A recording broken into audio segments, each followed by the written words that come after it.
के तपाईको बाँकेमा आज पनि बच्चाहरूको बिछाउने भएको छ। अदालतले आदेश दिएको छ डोजर नचलाउनु भनेर, तर अहिले पनि डोजर चलेको छ। दुईजना मान्छेले आत्महत्या गरे, रोइ कराई छ। तपाईले छाती त थाप्नु भएन, संवेदना त प्रकट गरिदिनु सभापतिज्यू। अब तपाईलाई एउटा कुरा मैले भर्खरै यो बारेमा भर्खरै पनि मैले बताएँ। तपाईले बुझेन तपाईको जवाफ। अब म तपाईलाई चित्त बुझाउँ कि आम नागरिक हेर्नुस् न, अहिले नागरिकलाई म के भनिरहेको छु भने कोही पनि घरबार दिनु हुनु पर्दैन। प्रक्रियामा कहीँ योभन्दा राम्रो हुन सक्थ्यो होला, यो पनि मैले भनिसकेको छु। तर अन्ततोगत यसलाई समाधान त गर्नु पर्ला नि, यतिकै छोडिदिनु भन्दा समाधान गर्नु पर्ला कि परेन? समाधान त गर्नु पर्यो। समाधान गर्दाखेरि एक पाइला सार्नुपर्छ।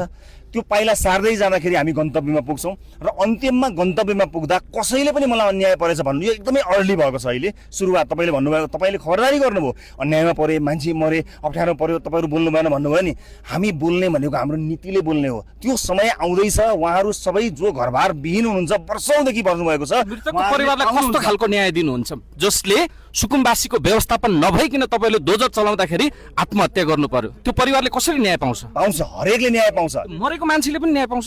परिवारले न्याय पाउनु पर्दैन त? मरेको एउटा कुरा तपाईँलाई म के स्पष्ट पार्न चाहन्छु भने, एउटा कुरा हामीले समग्र घटनालाई हेरेर समग्र सुकुम्बासी समस्यालाई कसरी समाधान गर्ने भन्ने विषयलाई लिएर अवधारणा बनाएका छौँ। यहाँले देख्नु भएको छ मृतकको परिवारले न्याय पाउँछ। मृतकको परिवार प्रति हाम्रो दुःख छ। हामी अदालतको आदेश किन मानिरहेको छ? मान्नुपर्छ, हरेकले मान्नुपर्छ। आज चलेको छ, त्यो गलत भयो।